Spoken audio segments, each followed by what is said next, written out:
Hello everyone, मैं हूं मनदीप अग्रवाल। आज की क्लास में आप सभी का बहुत बहुत स्वागत है। नीट पीवाईक्यू सीरीज में आज हम शुरुआत करने जा रहे हैं क्लास 11 का chapter motion in a straight line, जिसके हम ईयर 2008 से लेकर के ईयर 2024 तक नीट या फिर एआईपीएमटी में आए हुए सारे के सारे सवालों को सॉल्व करेंगे। आप आपकी नीट की तैयारी इस सीरीज के थ्रू बहुत बेहतर बना सकते हैं एंड डेफिनेटली अगर आप मेहनत करते हैं तो नीट में आप 180 में 180 भी स्कोर कर सकते हैं।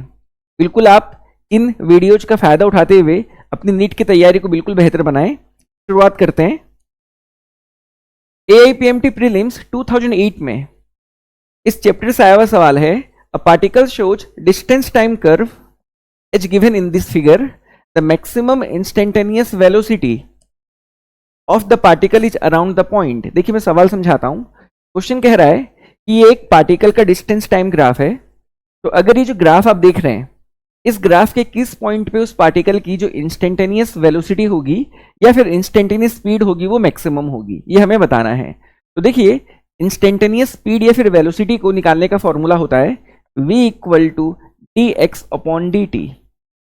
अगर आप x को टाइम के रेस्पेक्ट में डिफ्रेंशिएट करते हैं तब मिलने वाली क्वांटिटी हमारी इंस्टेंटेनियस स्पीड या फिर इंस्टेंटेनियस वेलोसिटी की मैग्नीट्यूड भी होगी, है ना। आपको बिल्कुल ये चीज पता होना चाहिए। नाउ जो डिफ्रेंसिएशन है उसका ग्राफ में किस तरह का एप्लीकेशन है, आपको इस बात को समझने की ज्यादा जरूरत है। मैं आपको बता दूं, डिफरेंशिएशन हमेशा हमें स्लोप प्रोवाइड करता है ग्राफ का।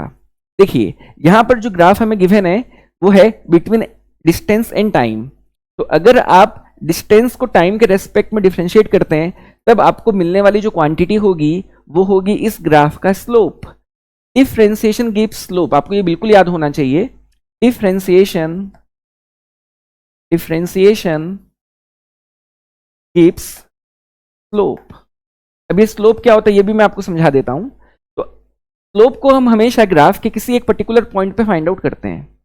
बिल्कुल आपको याद रखना क्या है, स्लोप हमेशा ग्राफ के किसी एक पर्टिकुलर पॉइंट पे फाइंड आउट किया जाता है। तो सपोज मुझको यहां पर 4 पॉइंट गिवन है A B C and D, तो मुझे किसी भी एक रैंडम पॉइंट में ले लेता हूं यहां पर। तो मान लीजिए इस रैंडम पॉइंट पे मुझे स्लोप निकालने की इच्छा है, तो मुझे क्या करना होगा, इस पॉइंट पे एक टेंजेंट ड्रॉ करना होगा। सबसे पहला काम मेरा होगा कि मैं पॉइंट जो यहां पर लिया हूं उस पॉइंट पे मैं एक टेंजेंट ड्रॉ करूं। तो मैं यहां पर टेंजेंट ड्रॉ करता हूं ना, ये मैंने टेंजेंट बना दिया।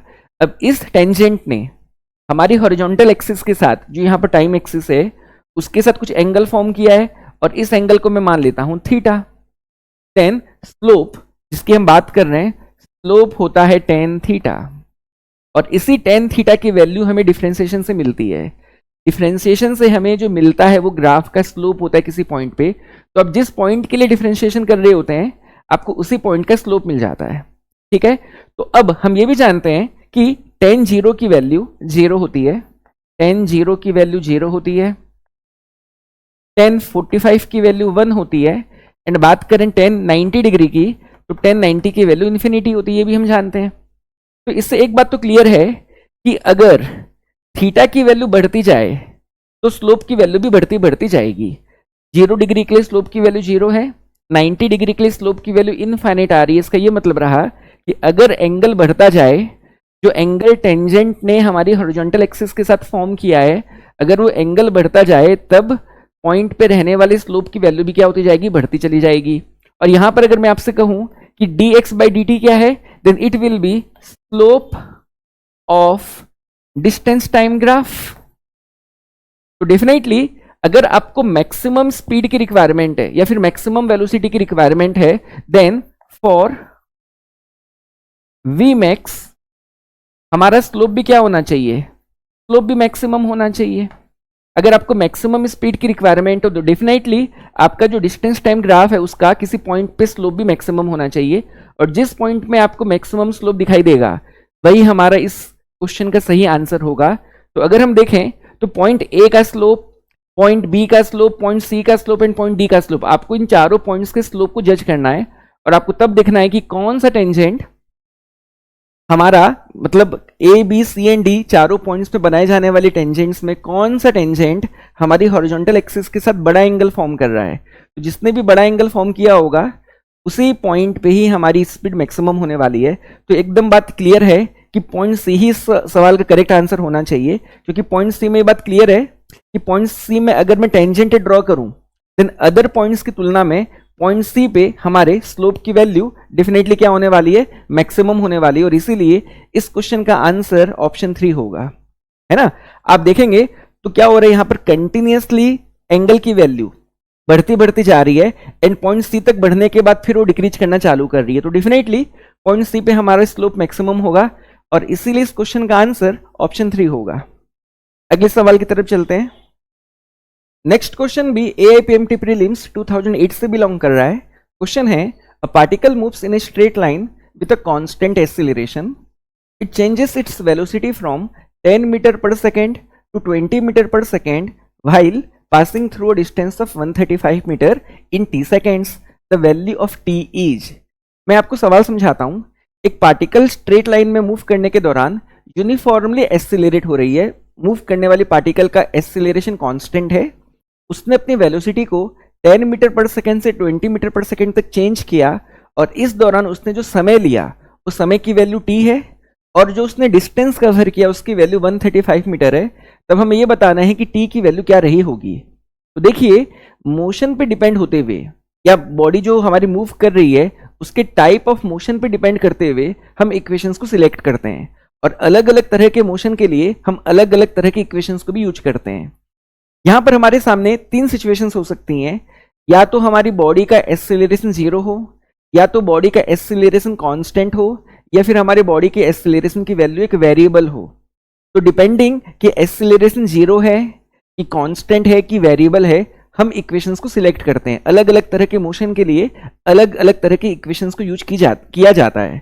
तब यहां पर हमारे पर्टिकुलर क्वेश्चन में जो एक्सीलरेशन है वो कांस्टेंट है, और कांस्टेंट एक्सीलरेशन वाले केस में, यूनिफॉर्मली एक्सीलरेटेड मोशन वाले केस में जो इक्वेशंस की मदद लेते हैं वो इक्वेशन में यहां पे लिखता हूं, जिसमें पहली इक्वेशन है v equal to U plus A T, second है x equal to U T plus half A T square, third है v square minus U square equal to 2ax, fourth है x equal to V T minus half A T square, fifth है v average velocity equal to total distance upon total time, जिसकी value u plus V by 2 भी होती है। And हमारी sixth equation है x nth के लिए nth second की डिस्प्लेसमेंट होती है u plus A by 2 into 2n minus 1। तो यहां पर मैंने 6 इक्वेशंस लिखी हैं, और ये 6 की 6 इक्वेशंस तब वैलिड होती हैं जब हमारे मूव करने वाली बॉडी की एक्सीलरेशन कांस्टेंट होती है। अलग अलग तरह के मोशन के लिए, जैसे कि मैंने कहा, अलग अलग तरह की इक्वेशंस होंगी, और इन इक्वेशंस की वैलिडिटी के लिए हमारा एक्सीलरेशन कांस्टेंट होना चाहिए, है ना। इन इक्वेशंस की वैलिडिटी के लिए a की वैल्यू कांस्टेंट होनी चाहिए। इतनी बातें आपको पता होनी चाहिए। तो यहां पर अभी मुझे डेटा क्या क्या मालूम है, मुझे ये मालूम है कि इनिशियल वेलोसिटी उसकी थी 10 metre per second, final velocity की वैल्यू है 20 metre per second, total displacement की वैल्यू है 135 मीटर, एंड टाइम t की वैल्यू मुझे बताना है। तो अब देख लीजिए इनमें से कौन सी वो इक्वेशन है जो आपको प्रॉब्लम को सॉल्व करने के लिए मदद कर सकती है। हालांकि आप इन 3 इक्वेशंस की मदद से, जो शुरुआत में मैंने 3 इक्वेशंस लिखी हैं, इन 3 इक्वेशंस की मदद से आप हर तरह के क्वेश्चन के आंसर को निकाल पाएंगे। आपका ये जो बाकी के जो 3 इक्वेशंस हैं, ये इन्हीं 3 से ही डिराइव्ड हैं। तो अगर आपको ये बेसिक 3 इक्वेशंस मालूम है तो बाकी के 3 भी आप डिराइव कर सकते हैं, बहुत बड़ी बात नहीं है। बट इस प्रॉब्लम को सॉल्व करने के लिए अगर आपको समय बचाना है तो सबसे अच्छी चॉइस रहेगी अगर आप इस इक्वेशन को यूज करेंगे। तो एवरेज वेलोसिटी हमारी total displacement upon total time होती है, जो हमारी यूनिफॉर्मली एक्सीलरेटेड मोशन के केस में initial velocity plus final velocity by 2 होती है। तो इस इक्वेशन की मदद से आप इस प्रॉब्लम को चुटकी बजा करके सॉल्व कर सकते हैं। तो यहां पर मैं क्या लिखूं, x की जगह में 135 upon t equal to u plus v, तो दोनों का सम हो गया 30 बाई 2 करूंगा तो कितना आ जाएगा मेरा, 15 आ जाएगा। तो टाइम t की वैल्यू हो जाएगी 135 by 15, that equals to 9 second. और इसीलिए उस मूवमेंट के लिए लगा हुआ समय डेफिनेटली 9 सेकेंड होना चाहिए। सो ऑप्शन 2 इस क्वेश्चन का एकदम सही जवाब होगा। अगले सवाल की तरफ चलते हैं। नेक्स्ट क्वेश्चन एआईपीएमटी प्रीलिम्स 2009 से बिलोंग करता है। क्वेश्चन है, a bus is moving with a speed of 10 metre per second on a straight road. A scooterist wishes to overtake the bus in 100 seconds. If the bus is at a distance of 1 kilometer from the scooterist, with what speed should the scooterist chase the bus? देखिए मैं आपको सवाल समझाता हूं। एक बस है जो एक स्कूटर से तकरीबन 1 किलोमीटर आगे है। यहां पर जो बस है वो आगे की तरफ जा रही है with speed of 10 metre per second, और जो स्कूटर चलाने वाला पर्सन है वो चाहता है कि उस बस को 100 सेकेंड के टाइम इंटरवल में ओवरटेक करे। तो उस स्कूटर वाले को अपने स्कूटर को कितनी स्पीड में चलाना होगा हमें बताना है। मैं आपको सिचुएशन को विजुअलाइज करने के लिए यहाँ पर ड्राइंग के थ्रू समझाता हूँ। तो देखिए मान लिया जाए ये हमारी बस है ना, ये बस है और ये बस 10 मीटर पर सेकेंड की स्पीड से आगे की तरफ बढ़ रही है। अब एक स्कूटरिस्ट है, मतलब एक स्कूटर है। अब स्कूटर बनाना मेरे लिए टफ है, तो यहां पर मैं एक काम करता हूं,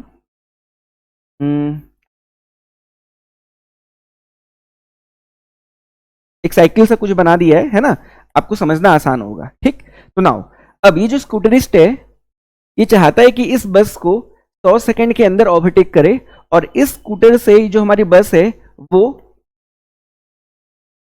1000 मीटर आगे है। 1 किलोमीटर का मतलब कितना हो गया, 1000 मीटर आगे है। तब 100 सेकंड में अगर उस स्कूटर वाले को इस बस को ओवरटेक करना है तब कितनी स्पीड में उसको स्कूटर चलाना होगा? तो आप मुझको एक बात बताएंगे कि जब ये स्कूटर वाला इस बस की पोजीशन पे पहुंचेगा यहां पर, तो क्या बस उसको यहां खड़ी मिलेगी?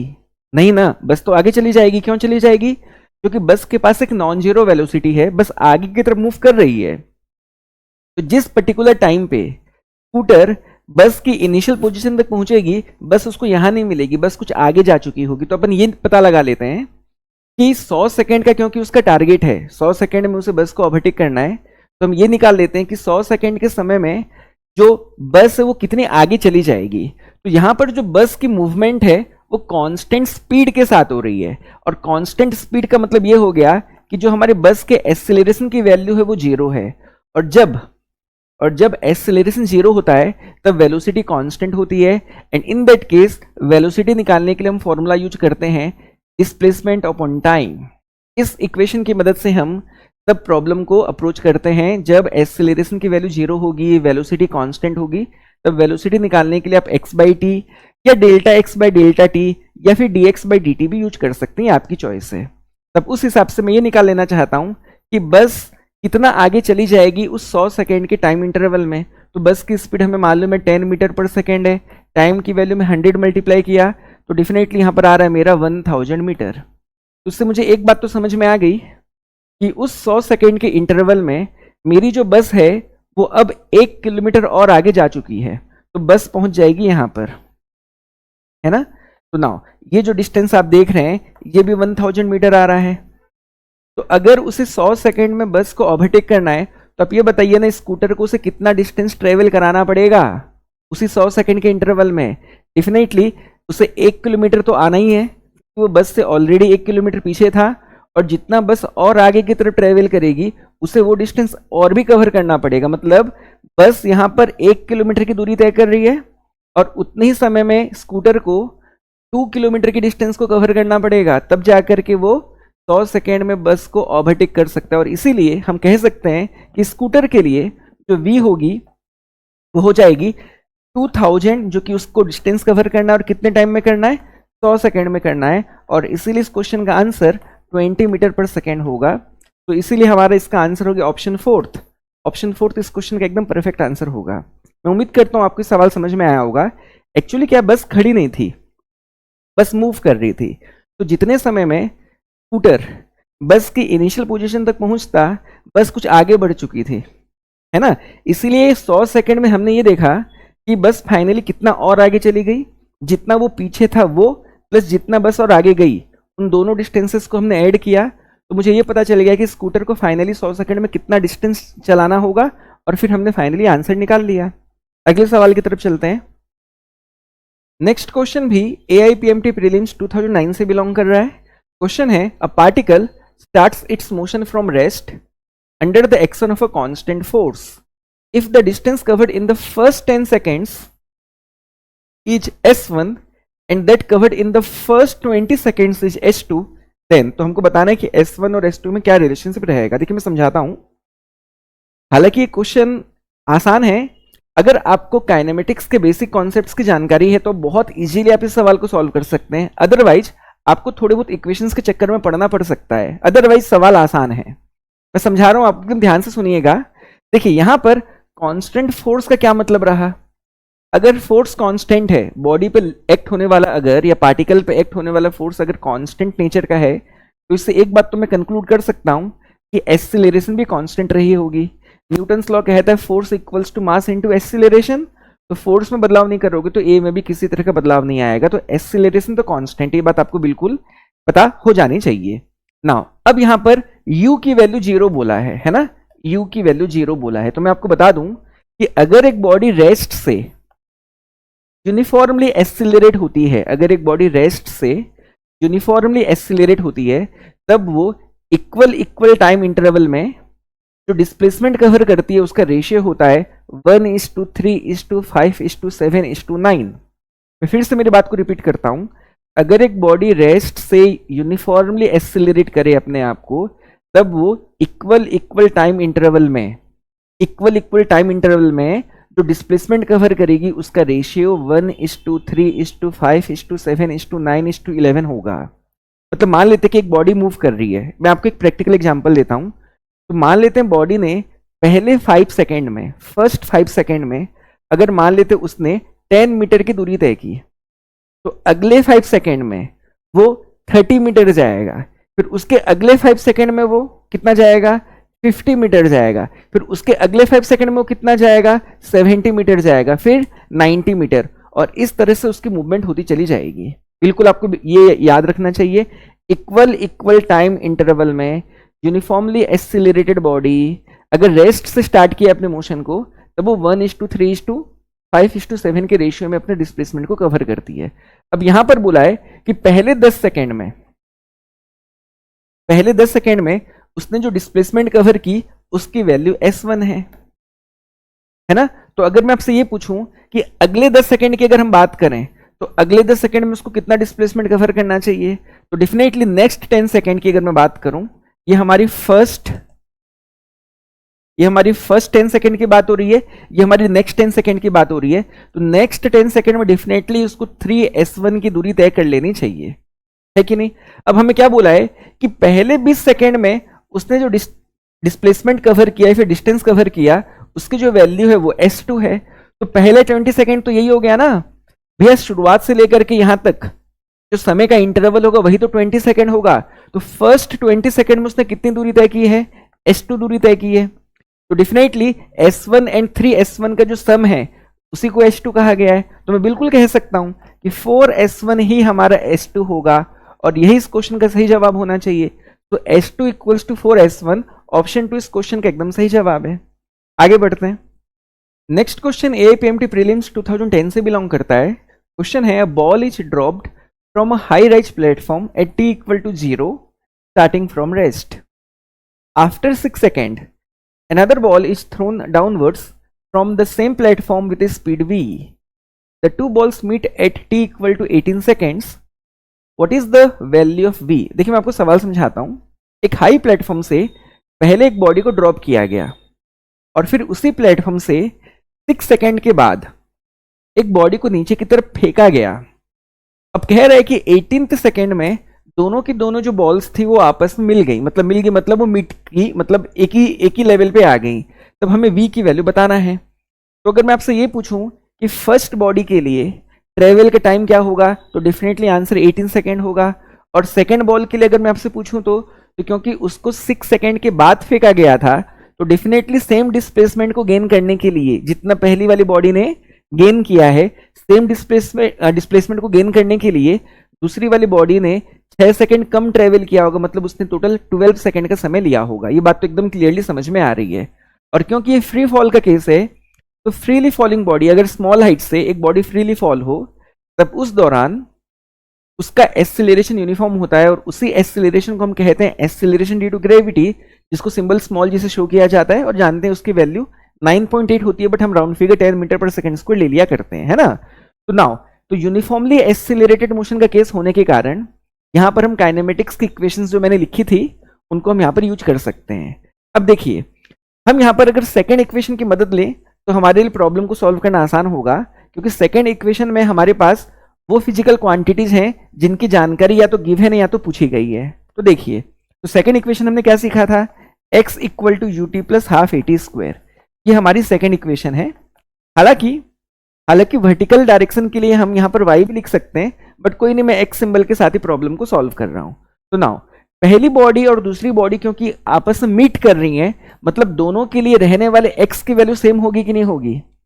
पहली बॉडी को रेस्ट से छोड़ा, दूसरी बॉडी को फेंका गया था, लेकिन एक ही जगह से, और फाइनली 18 सेकंड के बाद फ्रॉम द फर्स्ट बॉडी और from the instant of thrown of the first body, दोनों अभी सेम लेवल पे, अगर मिल गए मतलब क्या है, एक ही लेवल पे है, तो दोनों की डिस्प्लेसमेंट की वैल्यू डेफिनेटली सेम होनी चाहिए, और इसीलिए जितना x हमारी पहली बॉडी का है उतना ही x हमारी सेकेंड बॉडी का भी होना चाहिए। तो x को यहाँ पर रहने देते हैं।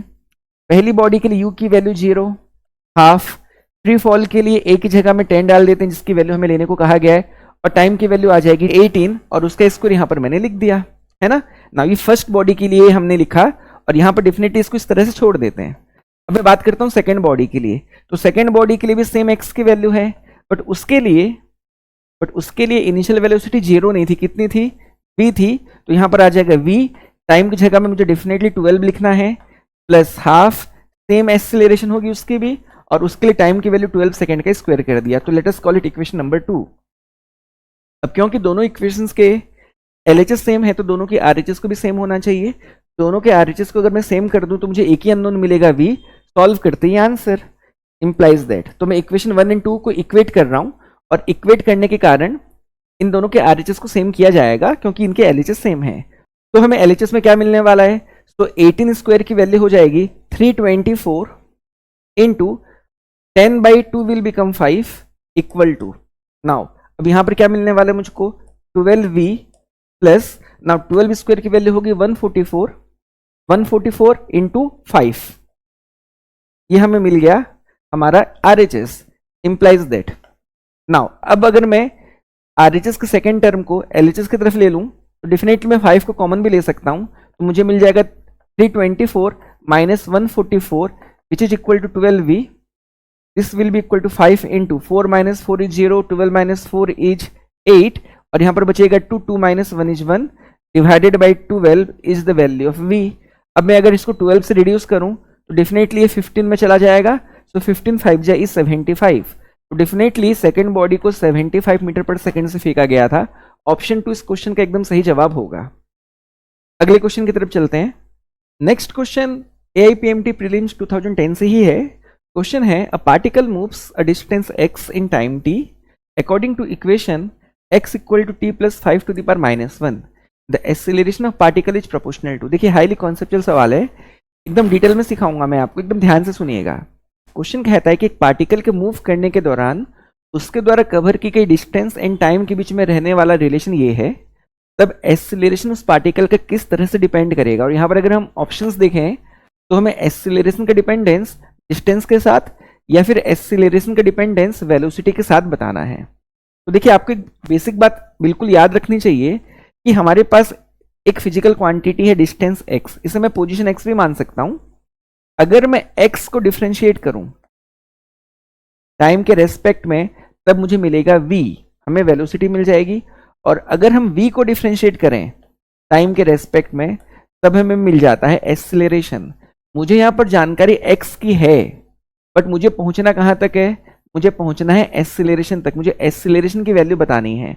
तो अगर आपको x की जानकारी से a तक पहुंचना है तब आपको डेफिनेटली v से होते हुए पहुंचना होगा।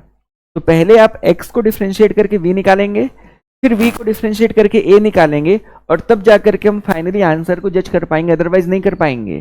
तो इसीलिए यहाँ पर हमें 2 बार डिफरेंशिएशन करना पड़ेगा, और फिर उसके बाद जब हमें a मिल जाएगा तब हम देखेंगे कि a का x पे या फिर v पे किस तरह का डिपेंडेंस है, और हमें आंसर मिल जाएगा। तो हमें x कितना दिया है, हमें x की वैल्यू गिवन है t plus 5 to the power minus 1। तो चलिए v निकालने के लिए हम x को डिफरेंशिएट कर देते हैं। तो नाउ मैं लिख सकता हूँ इसे d by d t of t plus 5 to the power minus 1। x to the power n के डिफरेंशिएशन की वैल्यू होती है n into x to the power n minus 1। Similarly अगर मैं सेम फॉर्मूले को यूज करूं तो ये हो जाएगा -1 into t plus 5 to the power -2। यहाँ पर मैंने क्या किया मैं बता दूं, differentiation of x to the power n की वैल्यू होती है n into x to the power n minus 1, और आपको ये फॉर्मूला बिल्कुल याद होना चाहिए, और इसी फॉर्मूले की मदद से हमने बेसिकली इस एक्सप्रेशन को ऑब्टेन किया है। अब हमें a तक पहुंचना है, तो a की वैल्यू हो जाएगी हमारी dv बाई dt। तो चलिए v की वैल्यू को यहाँ पर पुट करते हैं, जो अभी हमने ऑब्टेन किया, तो इसकी वैल्यू आ रही है -1 into t plus 5 to the power -2। तो यहाँ पर -1 कांस्टेंट होने के कारण बाहर आ जाएगा, एंड सेम फॉर्मूले की मदद से अब मैं t plus 5 to the power -2 को डिफरेंशिएट कर रहा हूँ, जिसे मैं लिख सकता हूँ -2 into t plus 5 to the power -3, और यहाँ पर finally -1 into -2 will become 2 into t plus 5 to the power -1 to the power 3। Power हमेशा मल्टीप्लाई होते हैं, इसीलिए t plus 5 to the power -1 to the power 3 की वैल्यू t plus 5 to the power -1 into 3 -3 हो जाएगा, है ना। आपको बिल्कुल यहाँ तक समझ में आ गया होगा। अब मुझको a तो मिल चुका है, a की वैल्यू तो मुझे मिल चुकी है, बट मुझे ये बताना है कि a का डिपेंडेंस डिस्टेंस या फिर वेलोसिटी के ऊपर किस तरह से है। तो डिस्टेंस की वैल्यू कितनी है यहाँ पर, इसकी वैल्यू है t plus 5 to the power -1, तो मैं t plus 5 to the power -1 की जगह में लिख सकता हूँ x, और फाइनली मुझे मिल जाएगा 2x क्यूब। तो यहाँ पर हम देखते हैं कि इस तरह का कोई एक्सप्रेशन या ऑप्शन है क्या हमारे पास।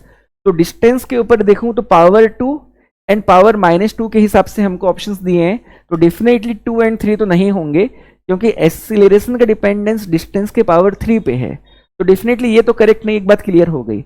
अब मैं इसको ऐसे भी लिख सकता हूं a इक्वल टू 2 इंटू, देखिए अब क्योंकि मुझे वेलोसिटी के ऊपर डिपेंडेंस अब देखना है, तो वेलोसिटी कितनी आ रही है, तो देखो वेलोसिटी के केस में t plus 5 to the power -2 है ना, तो यहाँ पर पावर -2 है, तो इस पावर -1 को मैं पावर -2 मेंटेन कर देता हूँ, तो क्या हो जाएगा ये t plus 5 to the power -2 कर दिया। -1 को -2 करने के लिए डेफिनेटली मुझको 2 मल्टीप्लाई करना पड़ा, तो 2 अगर मल्टीप्लाई किया हूँ तो पावर में 2 डिवाइड भी करूंगा, और जो पावर में 2 डिवाइड करूंगा वो 3 से डिवाइड कर देता हूं मैं यहाँ पर, तो डेफिनेटली यहाँ पर मैं लिख सकता हूँ कितना, पावर 3/2। तो डेफिनेटली -2 इंटू 3/2 भी -3 आएगा, जिस तरह से यहाँ पर -1 इंटू 3 -3 आ रहा था, तो कोई बदलाव मैंने वैसा किया नहीं है। Now this will be equal to 2 into, अब मैं t plus 5 to the power -2 को लिख सकता हूँ v, और उसका फाइनल पावर बन जाएगा 3/2, तो a is proportional to v to the power 3/2। तो आप आंसर चेक कर लो, तो v का पावर 3/2 हमारा होगा आंसर, तो ऑप्शन 1 इस क्वेश्चन का एकदम सही जवाब है।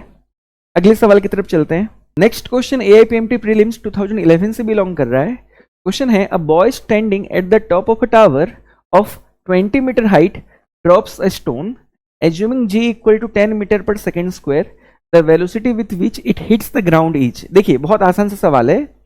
एक बॉय ने 20 मीटर हाइट बिल्डिंग से एक स्टोन को ड्रॉप किया। ड्रॉप का मतलब उसने छोड़ दिया, उसने स्टोन को जाने दिया, तो डेफिनेटली उसने अपने हाथ से स्टोन को जब छोड़ा होगा तब स्टोन की इनिशियल वेलोसिटी की वैल्यू 0 रही होगी।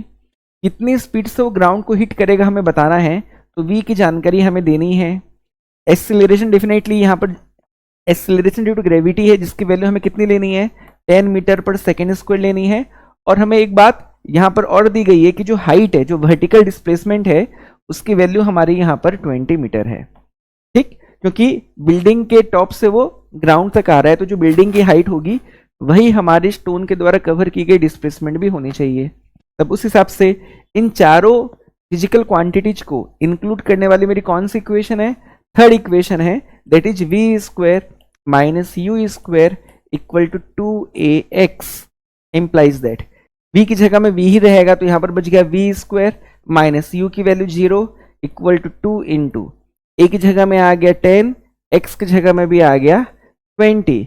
सो फाइनली v की वैल्यू कितनी आ गई, आपको देखिए आंसर मिल गया 2 इंटू 10 इज 20, 20 इंटू 20 इज 400 के रूट की वैल्यू हो जाएगी फाइनली 20 मीटर पर सेकेंड, और इसीलिए इस क्वेश्चन का आंसर ऑप्शन 3 होगा। ऑप्शन 3 इस क्वेश्चन का एकदम सही जवाब है। आसान सा क्वेश्चन था, बट इसमें आपको एक चीज बस ध्यान रखनी क्या है कि जब आप काइनेमेटिक्स के इक्वेशन को यूज करें तो प्रॉपर साइन कन्वेंशन को यूज करें। देखिए वन डायमेंशन में अगर एक बॉडी को स्ट्रेट लाइन में ही मूव करना है तब उस बॉडी के पास टोटल 2 डायरेक्शन है जाने की। अगर एक बॉडी को सिर्फ एक स्ट्रेट लाइन के अलोंग ही मूव करना है, in that case it is having two directions of movement, एक है फॉरवर्ड और एक है backward.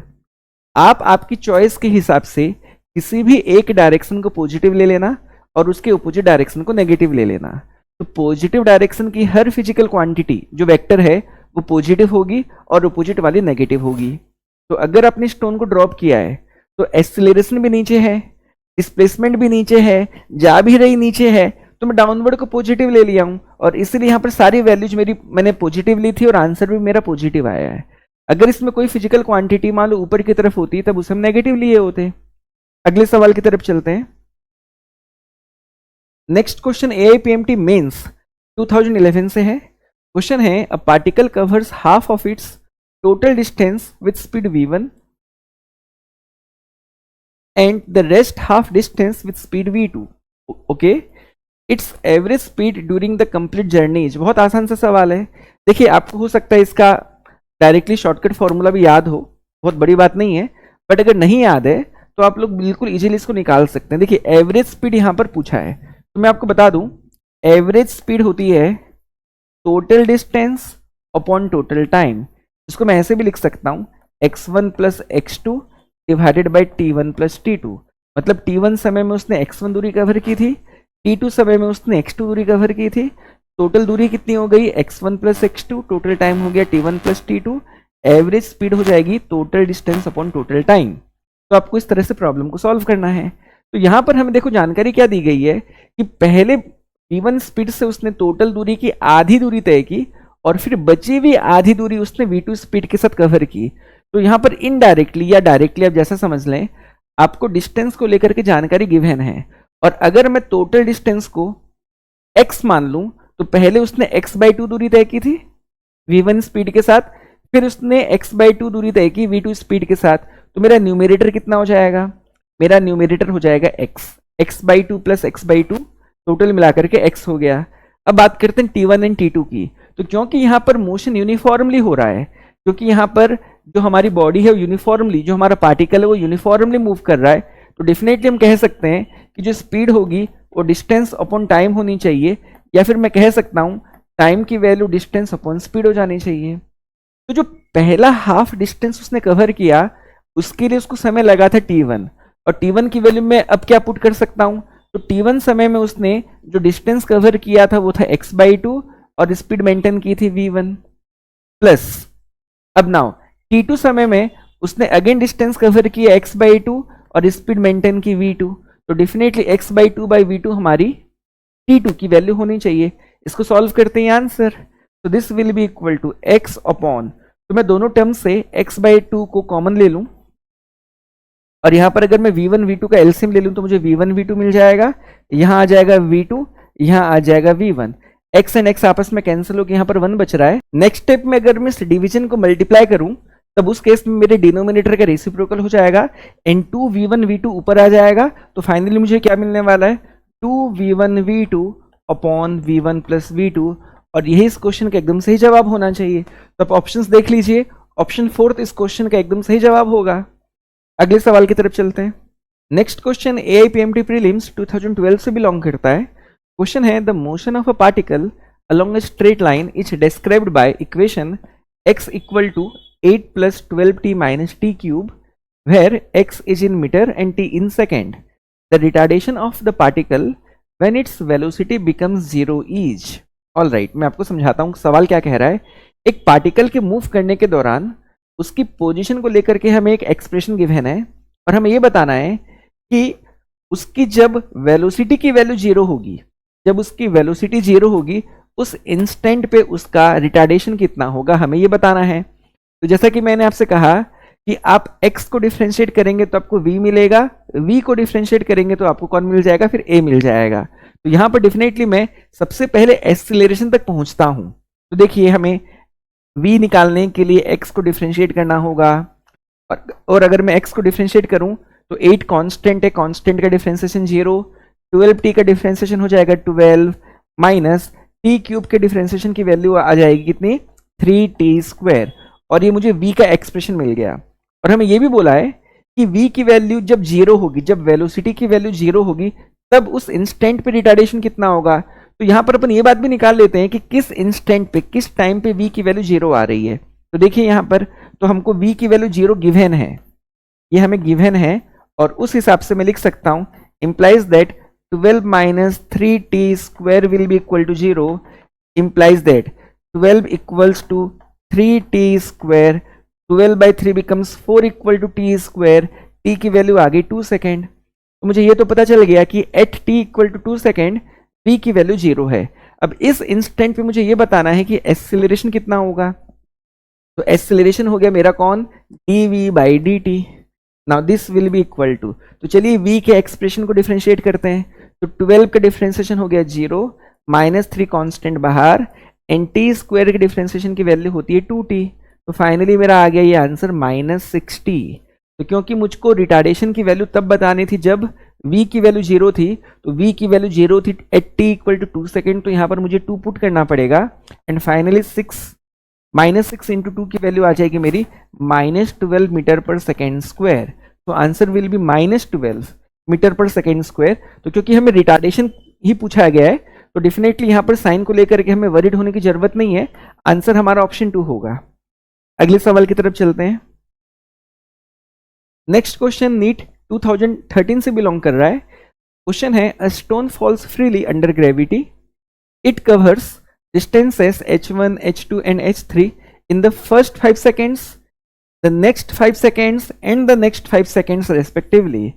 The relation between h1, h2 and h3, ये h3 होगा, and h3 each, ये h3 है, ऑलराइट, h3 each हमको बताना है। तो देखिए इसको लेकर के मैं आपको ऑलरेडी जानकारी दे चुका हूं। मैंने क्या कहा कि अगर एक बॉडी रेस्ट से यूनिफॉर्मली एक्सेलरेट हो तब वो इक्वल टाइम इंटरवल में जो डिस्प्लेसमेंट कवर करती है उसका रेशियो कितना होता है, उसका रेशियो होता है 1:3:5:7।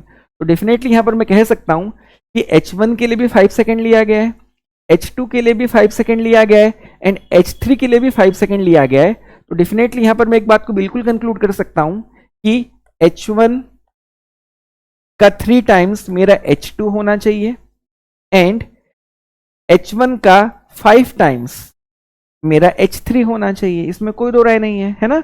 और यहां पर हमें डेफिनेटली बात कंक्लूड करने में कोई दिक्कत नहीं आएगी कि 3 times of h1 must be h2 and 5 times of h1 must be h3। ये बात हमको बिल्कुल समझ में आ जाना चाहिए।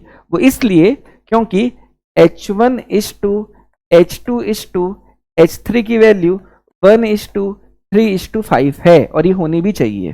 तो इसीलिए आपको ये बात बिल्कुल समझ में आ जाना चाहिए। तो नाउ यहां पर मैं लिख सकता हूं h1 will be equal to h2/3, and यहां पर मैं h1 की वैल्यू को लिख सकता हूं h3/5। तो h1 की वैल्यू h2/3 भी है, h1 की वैल्यू h3/5 भी है। तो इन दो इक्वेशंस की मदद से मैं बिल्कुल कह सकता हूं कि h1 is equal to h2/3 which is also equal to h3/5, और यही इस क्वेश्चन का एकदम सही जवाब होना चाहिए। तो डेफिनेटली आंसर ऑप्शन 1 होगा। ऑप्शन 1 इस क्वेश्चन का एकदम सही जवाब है। नेक्स्ट क्वेश्चन की तरफ चलते हैं। नेक्स्ट क्वेश्चन AIPMT 2015 से है। क्वेश्चन है, a particle of unit mass undergoes one dimensional motion such that its velocity varies according to v equal to beta into x to the power -2n, where beta and n are constants and x is the position of the particle. The acceleration of the particle as a function of x is given by, देखिए मैं आपको सवाल समझाता हूं। एक unit mass का particle है, इसका ये मतलब है कि उसकी m की वैल्यू को हमें 1 लेने को कहा गया है, और मूवमेंट के दौरान उसकी v को हमें x के साथ रिलेट किए हुए दिया हुआ है। हमें ये बताया गया है कि किस x की वैल्यू पे उसकी v की क्या वैल्यू थी। यहां पर हमें v as a function of x given है ना। हमें ये बताना है कि उस पार्टिकल के एक्सीलरेशन की वैल्यू x पे किस तरह से डिपेंड करेगी। देखिए आसान क्वेश्चन है। मैं आपको एक बात बता दूं कि हम जानते हैं कि एक्सीलरेशन होता है dv/dt, ये बात हम जानते हैं। The rate of change of velocity is basically acceleration. But यहां पर आप देखो कहीं पर भी टाइम का जिक्र है क्या, कहीं पर भी टाइम है क्या? टाइम तो है नहीं। तो मैं टाइम के चक्कर में क्यों पढ़ूंगा जब मुझे टाइम को लेकर के कोई जानकारी है ही नहीं, और टाइम को मुझे यहाँ पर रिलेट करना भी नहीं है। मुझे तो एक्स के साथ रिलेशन बताना है। तो क्योंकि टाइम को लेकर कोई जानकारी नहीं है तो मुझे टाइम को यहाँ पर एलिमिनेट करना होगा, और इसीलिए काम करते हैं हम dx बाई dx मल्टीप्लाई कर देते हैं, dx बाई dx 1 होता है, 1 मल्टीप्लाई करने से कोई फर्क नहीं पड़ता। तो अब आप ये देखिए dx बाई dt को मैं लिख सकता हूं v, और अब मेरे पास बचने वाला है dv बाई dx। तो एक्सेलरेशन को फाइंड आउट करने का ये भी एक बहुत इंपॉर्टेंट रिलेशनशिप है जो आपको बिल्कुल याद होना चाहिए। a की वैल्यू में v dv बाई dx भी लिख सकता हूं, और अब मैं इस क्वेश्चन को बहुत इजीली सॉल्व कर जाऊंगा। तो फाइनली a की वैल्यू क्या आ जाएगी, तो मुझे v की वैल्यू पुट करनी है जो मुझे गिवन है, beta into x to the power minus 2n, और अब मैं v को डिफ्रेंशिएट करता हूं x के रेस्पेक्ट में, तो यहां पर आ जाएगा beta into x to the power minus 2n। Differentiate करते ही answer beta into x to the power minus 2n into beta constant होने के कारण बाहर आ गया। अब अगेन ये x to the power n वाला फॉर्म है जिसका डिफ्रेंशिएशन होता है nx to the power n minus 1, तो इसको मैं क्या लिख सकता हूं, minus 2n into x to the power minus 2n minus 1। Now this will be equal to, तो देखिए बीटा इंटू बीटा हमारा हो जाएगा बीटा स्क्वायर, माइनस 2n को मैं पहले लिख देता हूं। अब मेरे पास है x to the power minus 2n into x to the power minus 2n minus 1। तो मल्टीप्लीकेशन में सेम बेस के केस में पावर ऐड हो जाते हैं, तो हमें मिल जाएगा x to the power minus 2n plus of minus 2n minus 1 that equals to minus 4n minus 1, और यही इस क्वेश्चन का सही जवाब होना चाहिए। तो आप चेक कर लीजिए कौन सा ऑप्शन करेक्ट है, minus 2n beta square into x to the power minus 4n minus 1। Option 3 इस क्वेश्चन का एकदम सही जवाब होगा। अगले सवाल की तरफ चलता हूं। नेक्स्ट क्वेश्चन री एपीएमटी 2015 से बिलोंग करता है। क्वेश्चन है two particles A and B move with constant velocities v1 and v2 at the initial moment their position vectors are r1 and r2 respectively. The condition for particles a and b for their collision is, देखिए मैं समझाता हूं आपको सवाल। दो particles given है और उन दोनों पार्टिकल्स की वेलोसिटीज कांस्टेंट है, एक की है v1 दूसरे की है v2। शुरुआत में उनकी जो पोजीशन वेक्टर थी वो r1 एंड r2 थी, तो अगर उनके बीच में कोलिजन होना है, अगर उनको आपस में टकराना है, तब इन चारों में से कौन सी इक्वेशन करेक्ट हो सकती है, फिर कौन सा जो ऑप्शन है वो करेक्ट होगा, हमें बताना है। तो आप मुझको ये बताइए क्या पहला ऑप्शन वैसे भी करेक्ट हो सकता है क्या, ये ऑप्शन क्या कभी भी करेक्ट हो सकता है क्या? The answer will be no. क्यों नो? क्योंकि आपके इस इक्वेशन के एक तरफ है आपकी पोजीशन और दूसरी तरफ है आपकी velocity, and principle of homogeneity कहता है कि आप अलग अलग नेचर की फिजिकल क्वांटिटीज को इक्वेट नहीं कर सकते, आप मास को लेंथ से कंपेयर नहीं कर सकते, आप टाइम को इलेक्ट्रिक करंट से कंपेयर नहीं कर सकते। तो भैया यहाँ पर मैं पोजीशन वेक्टर को वेलोसिटी के साथ कैसे कंपेयर करूं, ये तो वैसे भी डायमेंशनली इनकरेक्ट है ना। पहली बात तो क्लियर ना। अब हम बात करते हैं ऑप्शन 2 की। तो ऑप्शन 2 इस क्वेश्चन का एकदम सही जवाब दिखता है। क्यों दिखता है मैं आपको बता रहा हूं, एकदम ध्यान से सुनना। मान लिया जाए पहला पार्टिकल 1 है, दूसरा पार्टिकल 2 है, then velocity of particle 1 with respect to particle 2 होता है v1 minus v2। This is the velocity of particle 1 with respect to particle 2। ये हमारे रिलेटिव वेलोसिटी का कॉन्सेप्ट है जो आपको बिल्कुल पता होना चाहिए। अगर मैं इसे इंटीग्रेट कर दूं तो मुझे क्या मिल जाएगी, मुझे मिल जाएगी position vector of particle 1 with respect to particle 2, जो कि हो जाएगी position vector of particle 1 minus position vector of particle 2। तो मेरा v1 minus v2 velocity of particle 1 with respect to particle 2 है, r1 minus r2 position vector of particle 1 with respect to particle 2 है। Now अब देखिए हमारे option 2 के numerator में LHS के r1 माइनस r2 है, एंड हमारे ऑप्शन के RHS के न्यूमरेटर में v1 माइनस v2 है। तो वैसे पोजीशन एंड वेलोसिटी कभी इक्वल नहीं हो सकते थे, लेकिन यहाँ पर आप देखिए हमने क्या किया, यहाँ पर पोजीशन वेक्टर के साथ हमने पोजीशन वेक्टर की मैग्नीट्यूड को डिवाइड कर दिया है। तो इससे मुझे मिलेगा क्या, तो जब हम किसी वेक्टर से उसकी मैग्नीट्यूड को डिवाइड कर देते हैं हमें मिलता है यूनिट वेक्टर। सिमिलरली यहाँ पर भी हमने वेलोसिटी जो है हमारी पार्टिकल 1 की पार्टिकल 2 के रेस्पेक्ट में जो रिलेटिव वेलोसिटी है उसके साथ हमने उस वेलोसिटी की मैग्नीट्यूड को डिवाइड कर दिया है। तो इससे भी मुझे क्या मिल गई, मुझे मिल गई यूनिट वेक्टर। तो ये भी एक यूनिट वेक्टर है, ये भी एक यूनिट वेक्टर है, एंड आपको बिल्कुल याद रखना चाहिए unit vector doesn't have a unit. Unit vector की यूनिट नहीं होती, अदर वेक्टर्स की यूनिट हो सकती है, बट यूनिट वेक्टर की यूनिट नहीं होती, क्योंकि हम यूनिट वेक्टर को ऑब्टेन करने के लिए वेक्टर को उसी की मैग्नीट्यूड से डिवाइड कर देते हैं, तो उनकी यूनिट्स आपस में कैंसिल हो जाती हैं। और इसीलिए अब मैं पोजीशन को वेलोसिटी के साथ अगर मैं देखूं तो मैं यहां पर पोजीशन की यूनिट वेक्टर को वेलोसिटी की यूनिट वेक्टर के साथ इक्वेट कर सकता हूं, और इसीलिए ये ऑप्शन एकदम करेक्ट हो रहा है। जहां तक ऑप्शन 3 एंड 4 का सवाल है, ऐसी कोई भी कंडीशन नहीं है जो हमारा इस केस में दोनों के कोलिजन के पीछे का रीजन बन पाएंगे, और इसीलिए हमारे ऑप्शन 3 एंड 4 नहीं हो सकते। ऑप्शन 2 इस क्वेश्चन का एकदम सही जवाब होगा, इसमें कोई दो राय नहीं है। अगले सवाल की तरफ चलते हैं। नेक्स्ट क्वेश्चन नीट फेज 1 2016 से है।